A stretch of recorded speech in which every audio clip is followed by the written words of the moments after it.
Hey, everybody, welcome back to the final episode of the season of FSI DFS Fantasy NASCAR Picks. I'm host Mega 31. Thank you for still watching and thank you for the support through this year. Completed the seventh season of NASCAR coverage and I'm up a little over 4 grand for the whole season overall. It's been pretty solid.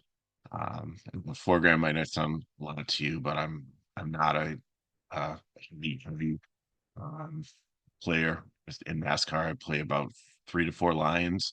I take some shots in tournaments, mostly in cash multipliers. That's about how I roll with it. And I don't play a lot of volume because various reasons. First of all, it overlaps with other sports that I'm trying to cover on Sundays, like Major League Baseball and football for FSI. Also, second, I do have a full-time job outside of this, so if there's a lot of news that breaks late, it's hard to change a bunch of lines. And third, I'm trying to help people with NASCAR DFS. So if I have a ton of lines myself and there's late breaking news, I'm trying to answer questions and stuff, I can't always get back to my lines to change them. So I don't want to run that risk. But anyways, thank you for support. A great season. And before I get into the um, finals here, I know some of you reached out to me and asked me what my thoughts were on the whole controversy with Bell and Byron last week, and if the what I think of the NASCAR playoff format. And I'll just break it down to you like this. I understand that the top four drivers in the NASCAR series are not racing for the title. And do I like that? No, not necessarily. Would I like to see like Larson, who's been super dominant up there, and Bell over like the Logano kind of sneak in, and like maybe like Reddick. I think Byron and Blaney probably belong in that upper four. But if you watch college basketball, just ask yourself, when's the last time all four number one seeds made it to the final four? And there's been times recently where none of them have. But that's the beauty of it. That's why people watch it. That's why it's compelling. You cheer for underdogs, and you get like some great underdog stories, like the guy who won like Cindric this year, who or Harrison Burton, who just like won a race at random and got into the playoffs, and and they make a run, and it's a chance for them to win a championship also. And at the end of the season, are they the best driver that won the championship? No. But in a lot of sports, sometimes the best team doesn't win. It's the one at the end of the season. How many years in baseball has the best team won the World Series?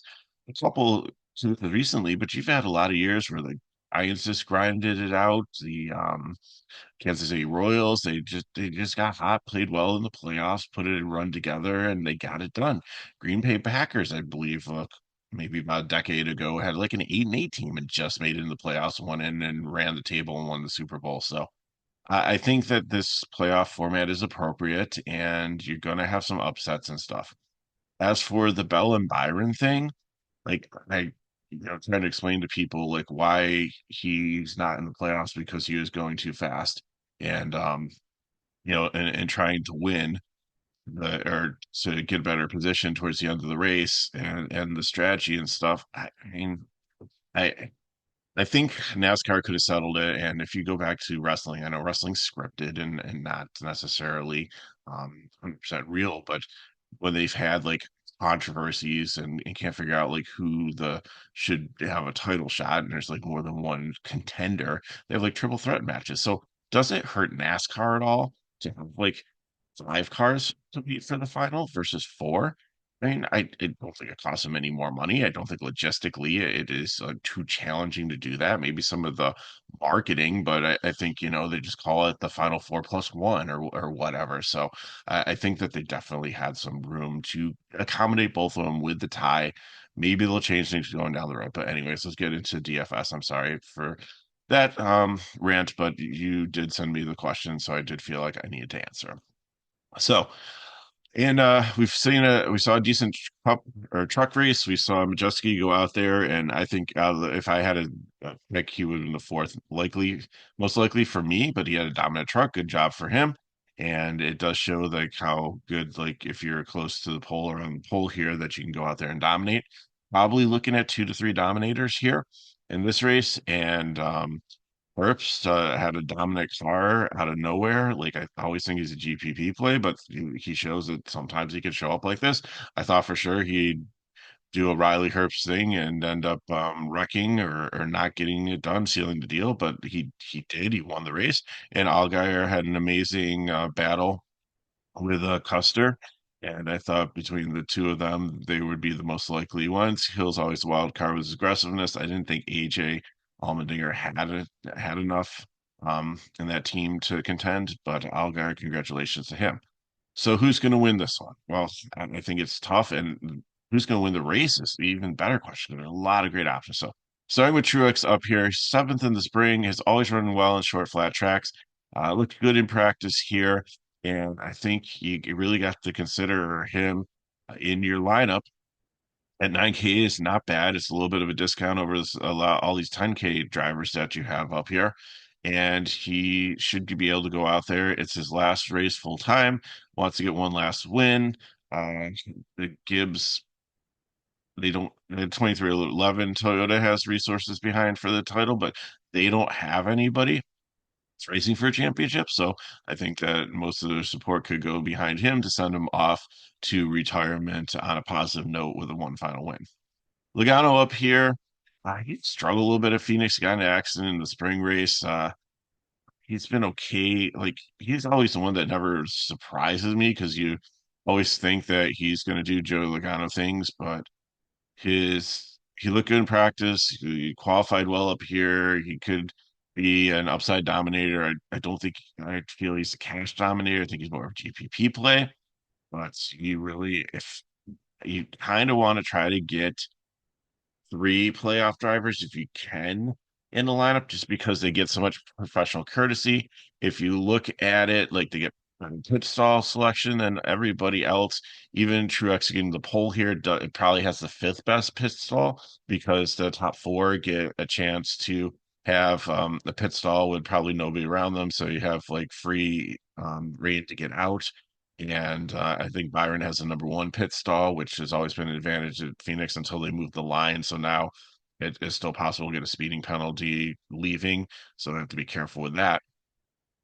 But with Logano here, I think he's a GPP play. But again, you're only going to get 3 in, and then you might not like the bottom of your lineup. It's going to force you to play some really yucky guys. And there's actually 40 cars in this field, and that just kind of waters down things. It it takes away the floor of a guy starting like 36 when there's only 36 cars, and if he wrecks out there's nobody below him, so he can't fall to 40th place in scoring. So you're going to start with automatically a 4 point floor, and you just don't have that here. So some of these there's more fades on this board than I think I've had all season, just because of having 40 cars in the so anyways, Logano GPP for me. Chastain and Larson, I think both could win this race. They could both go out there and dominate, be the spoiler, be the Riley Herbst. Chastain has always had good speed here. Larson, you got to think, they had everything set up for this to go out there and have a fast car and win, and nothing's probably changed. And I think most of the support for the Hendricks team is going to be behind Byron to try to win it, but I don't think that necessarily Larson's, but clearly the second best team here. And I think if he's got a shot to win, then he's definitely going to be able to do it. A little bit marginal here in the spring race, 14th, and he's had some hit or miss races here, so he's not like perfect, but I think he'll have some ownership. And I think that if people are looking to try to nail the race winner plus a couple of the playoff drivers and some value and build that way, that he will definitely be in some lineups. Elliott had GPP to a fade for me. He's never really run well on here, short flat tracks. Didn't literally look great in practice, so I'm not gonna touch him. Ty Gibbs is gonna be a first 100K driver. He was and Christopher Bell also. Um, both Gibbs cars here, both looked really good. I think that obviously they're probably had a lot of good notes and stuff to try to be able to be competitive here if they were going to go out and try to win a title. Bell was dominant here in the spring. I think he tested the tire here actually in the off season, and Gibbs ran really well here in the spring. He's always run consistently this season well on short flat tracks. So uh, I really like both of these here, and I really love playing these, especially in FanDuel, playing the guys that finished first and third and starting in the top 10 here and look good in practice and qualifying. So definitely going to start off my 100K DPP lineup with these two. William Byron, I think, is probably with Blaney my favorite playoff drivers. And those are the two, if I had to pick two in cash, that I would go with. But again, if you can get the third one in, I think it's worth it. I know that Logano and Reddick have upside dominators with more GPP designation on them, but I think that you can definitely go either way here. So like race winner or value build, like there's so many great place differential plays. So I think you want at least two of the drivers, and I think again I'm going to go with Byron and Blaney here for it, and then either trying to figure out a dominator, figure out place differential, figure out how you're going to get the bulk of the rest of your points. Harrison Burton, uh, he did decent in practice and qualifying here, probably because when you have sometimes when you have a driver that's affiliated with you in playoffs in the championship, which would be Blaney, then and we talked about this with the Stuart Haas camp, which I think they only had like one car in the playoffs early on, that you set all the cars up same way with similar setups. Actually, they have two. They've got Logano and Blaney. So, you use Chastain and you use not Chastain, you use Cindric and Burton, and Cindric qualified 11th here. You put give them all like similar setups so that way you can use the other two cars as field testing cars. So it I think having the setup help them in practice and qualifying. Are they going to be able to sustain it? Cindric and Burton here, I don't know. Burton is going to be a fade for me. Cindric, I think, could be a GPP. He got an accident here and finished 36, but he hasn't been bad at Phoenix. So I think he is playable. And yeah, if you want to take a shot at Burton at 5,200 and think he could at least maybe the setup works and everything, and maybe um, he could finish in the top 15 in his last ride in the Cup car before he goes to the 15 in Xfinity next season, then it could be the ultimate hero play there just to take a risk on that. So I just only doing one line in a GPP. And maybe if you stack all the Penske cars, that would and Penske affiliates, which would where others is, maybe that'd work out for you. Tyler Reddick has run okay here, looked good in practice. I think he could be an upside dominator here, finished 10th in the spring, but I think it's more of a GPP play. I know he's racing for the title, so he's going to get that professional courtesy. They're going to let him go by, and that, although like in Xfinity, Chandler Smith was out there racing people. Zillick was out there racing people. Jesse Love was out there racing people. They really, I mean, they did it cleanly, but they didn't really care about the giving any professional courtesy or letting people by to fight it out for the title. Maybe a little bit towards the end, it seemed, and in the overtime they did, but they put up a fight. So, and I think there could be ones in Bell and Bell is like, if you saw the press conference here, he is upset that they did let him be in this final, and I think he wants to go out there and prove that he is the NASCAR champion by winning this race. So another reason to play him. So I think there's going to be some resistance here in Chastain and Larson and Bell and Gibbs for I think Byron will be able to get up there, but like Reddick might have some issues trying to get through all these cars. Briscoe's always run well here, ninth. I think you can take a shot at him in GPP. Justin Haley's starting way too far forward, but Hendrick has helped this Spire team here, and I think there's some bright things going on for the future. It could turn into being like a Wood Brothers car, um, being kind of subsidiary in like a fifth or fourth Penske car. So, down the road, this could be an extension, like we've seen some of these smaller teams to like Hendricks. Uh, and he's done really well since he's transitioned to this one and moved out of the Rick Ware car and switched out with LaJoy. So I think he's still in play here. Hamlin, he's been okay at Phoenix. He's done what he had to do when he was contending for the title, but other times he's just been quite average. Didn't really blow me away with practice data or qualifying here. So 11th in the spring. I think you could take a shot for him in GPP. I think he's got the upside to potentially dominate this race. And would it surprise me if he goes out there and wins it? Absolutely not. But I think it's less likely than likely that's going to happen. Hocevar, man, good rookie season here. I don't know if yeah, he's going to be around next year. So in Cup Series, and he had a great rookie season. Like really figured things out, and he's qualified. He's great value play that you want to play, kind of like we play like Ty Gillian all the time, but he qualifies too well. It's just so annoying. So FanDuel, great play. GPP here for DK.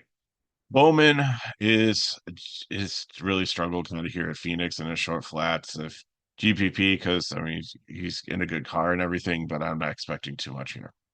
Blaney got a little loose in qualifying. He's the most expensive driver. He's my favorite to win it here.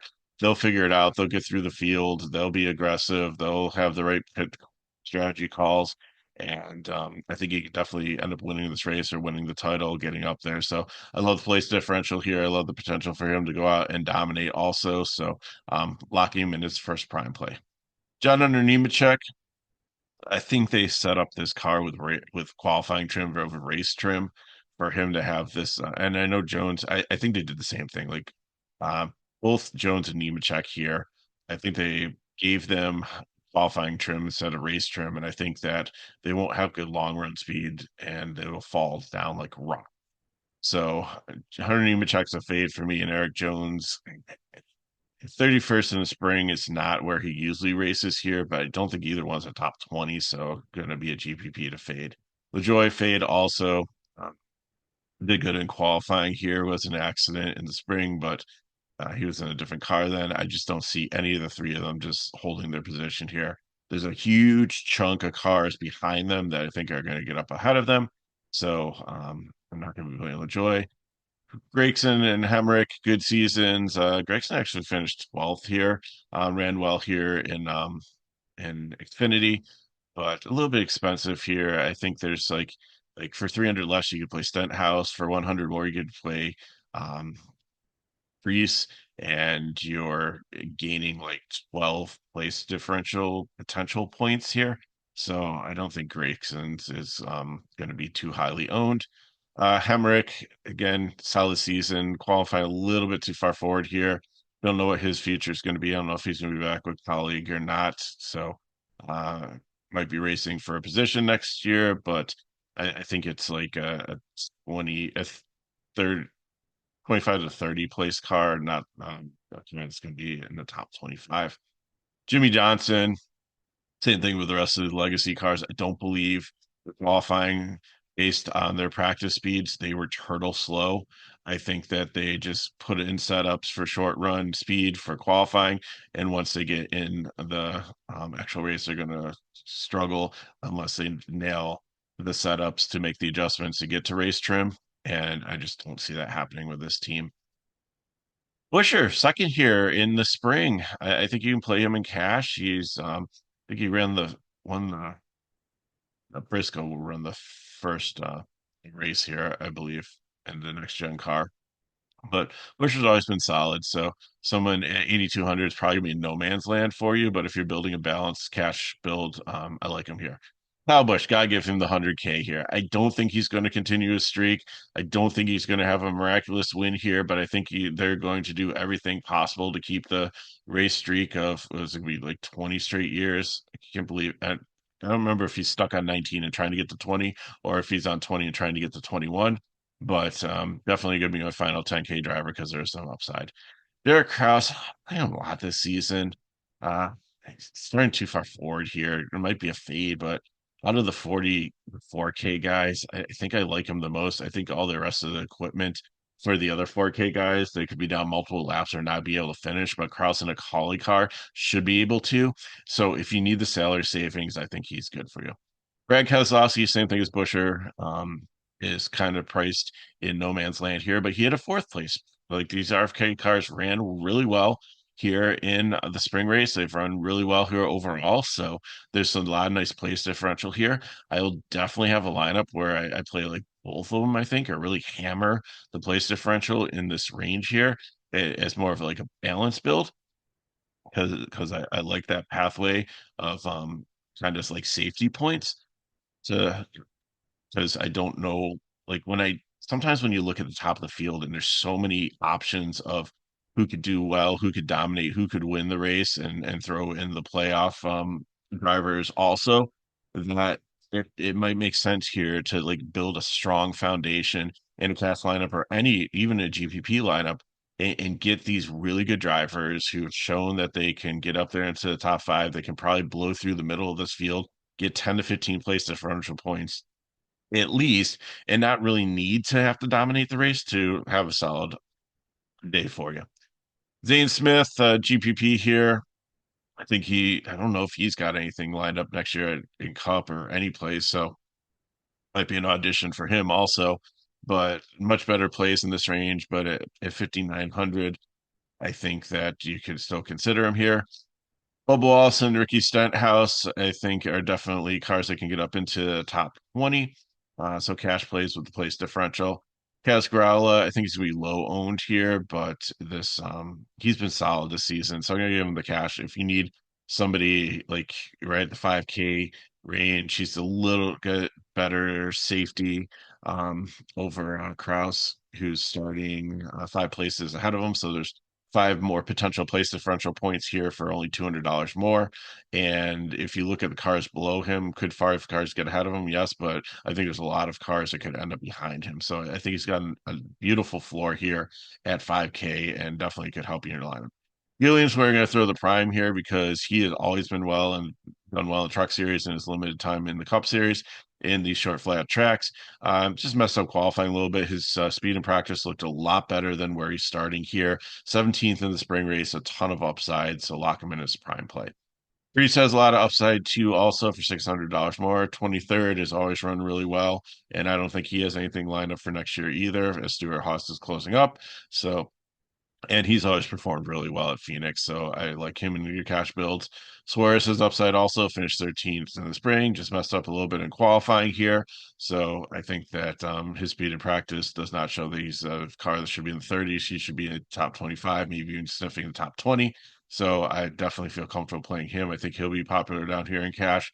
McDowell, like we know, Ford has abandoned him because he's going on to uh, Chevy next year but he still has a great team. He still has run really well. And he finished eighth here in the spring. I think there's a lot of upside for him. Also, Austin Dillon, I struggled to put the cash tag on him here. He's 32nd in the spring race.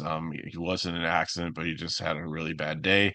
But overall, at short flats, he's been okay. He hasn't really been a 36th place car. He's been someone more in like the top 25 to 20th. He's not going to get in the top 20 probably, but there's probably at least 10 place differential points gives you up to 26 at 7K. That's definitely decent floor for you if you end up in that price range. JJ Yaley is the cheapest car I'd take a shot on down here. I think it has the best shot of like finishing the race. But he's not a great driver. He's not a horrible driver. He's very average. The car is average. The team is average. Could have mechanical issues. Fincham, this NBM car is like the worst car in Cup Series. It could definitely break down. Josh Berry, you want to lock in his prime plays, could probably be 80% owned. It's good chalk. You gotta even in GPPs, again, it might be a day where you're just figure out you have five other drivers and you play Billy in almost 100% of all your lineups because like really not if he wrecks out, like he really can't lose you points. Like 74 is kind of a steep price tag to pay for a value play down here, but he has so much place differential potential. I know he was only 26 in the spring race, but he's done so much better since then. He just messed up in qualifying. His speed looked great in practice. I think he can get up in the top 20 and potentially get you 20 place differential points. I think you have to play him. He's good chalk. You just need to eat it. And it's better than having like one of these 10K drivers down here, like you did with Olga, where you had to commit like it and Almirola, who were starting in the back in Xfinity and actually scored there, and you had to eat like almost 20K in salary for the two of them because you knew they were good chalk, and you just had to figure out the other four drivers because they were must plays. And it's nice to have only one guy here in the 7K range to do that. And then Jed Burton, thanks for playing. No, thank you. Not gonna touch this here. I don't think the car Team America that um you know I do appreciate Veterans Day and everybody that served, and I think it's a tribute to them, and they fielded this car just because they wanted to have a chance to come out to Phoenix and spread their messaging. If it's not that, I don't care. Still, thank you for everybody who served, and the Veterans Day is coming up tomorrow. Um, so on Monday. So I'm recording this early Sunday morning. So thank you all for your service. And but Jed Burton, I just don't think it's going to work out very well. You know, play Yaley, you're gonna save $200, and the car has a much better chance of doing something, and you're only losing like 3 points if it doesn't work out over playing Burton, if either one of them finishes dead last. So I got for you. Thanks for watching. Thanks for an amazing season. If you have questions, put in chat below. Hit me at MegaRower31 on Twitter/X. Come back to the channel, subscribe to the channel so you know when our video is coming out. I'll try to maybe see if I can get back to NFL now that NASCAR's winding down. Some other things in outside life have gotten simpler, but I do work retail during the holidays. So, look forward to, uh, you know, what we might throw out on the video. Charlie's still doing soccer. PGAs will be coming back out in January. So don't lose touch with us. Just because NASCAR is over. So hopefully you'll see you back in February. I'm looking forward to doing the 2025 season. We'll probably do some previews for truck, for Xfinity, and for um, Cup, just to let you know who's new, what's moved around and stuff. And then we'll be here all through Speed Week, helping you out with your building your lineup. So thanks for watching. Thanks for the support this season. You've all been amazing. Good luck in your contest. Hope you have a great holiday season with you and your family, and I'll see you next spring.